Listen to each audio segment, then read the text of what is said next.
एक गांव में एक ठाकुर थे। उनके कुटुंब में कोई आदमी नहीं बचा, केवल एक लड़का रह गया।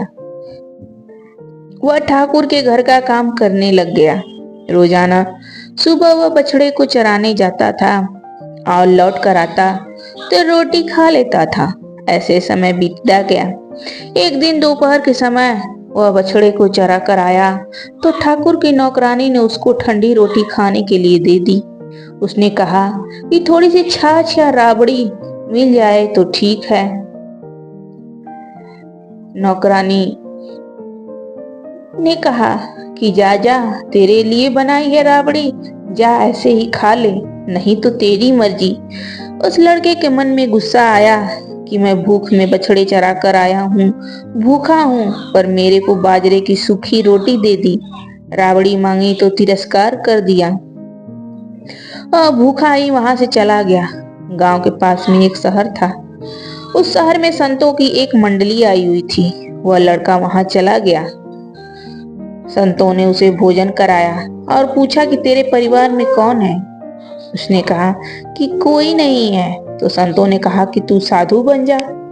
लड़का साधु बन गया। फिर वह पढ़ने के लिए काशी चला गया। वहां पढ़कर वह विद्वान हो गया।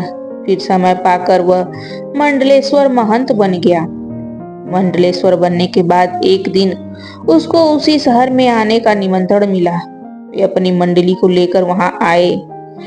जिनके यहाँ वे बचपन में काम करते थे, वे ठाकुर बूढ़े हो गए थे।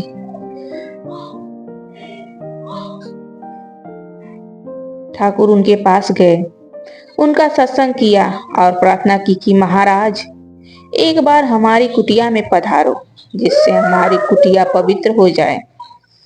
मंडलेश्वर जी ने उनका निमंत्रण स्वीकार कर लिया। मंडलेश्वर जी ने मंडली के साथ ठाकुर के घर पधारे। भोजन के लिए पंक्ति बैठी। गीता के 15वें अध्याय का पाठ हुआ। फिर सबने भोजन करना आरंभ किया। महाराज के सामने तख्ता लगा हुआ था और उस पर तरह तरह के भोजन के पदार्थ रखे हुए थे। अब ठाकुर महाराज के पास आए। साथ में नौकर था, जिसके हाथ में हलवे का पात्र था। ठाकुर प्रार्थना करने लगे कि महाराज, कृपया करके थोड़ा सा हलवा मेरे हाथ में ले लो। महाराज को हंसी आ गई। ठाकुर ने पूछा कि आप हंसे कैसे। महाराज बोले कि मेरे को पुरानी बात याद आ गई, इसलिए हंसा। ठाकुर बोले कि बताओ, वह बात क्या है। महाराज ने वह संतों से कहा कि भाई थोड़ा ठहर जाओ, बैठे रहो, ठाकुर बात पूछते हैं तो बताता हूँ। महाराज ने ठाकुर से पूछा कि आपके कुटुंब में वह परिवार था, उस परिवार में अब कोई है क्या। ठाकुर बोले, केवल एक लड़का था, उसने कई दिन बछड़े चराए, फिर न जाने कहाँ चला गया। बहुत दिन हो गए, फिर कभी उसको देखा नहीं।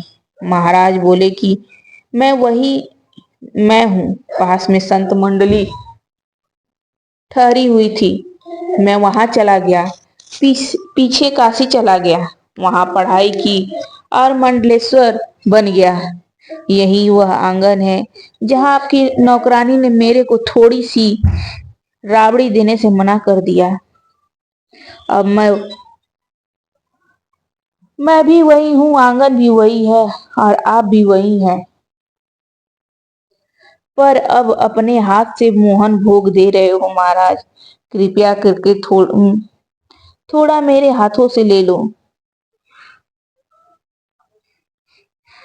मांगे मिले न राबड़ी, करूँ कहाँ लगी वरण।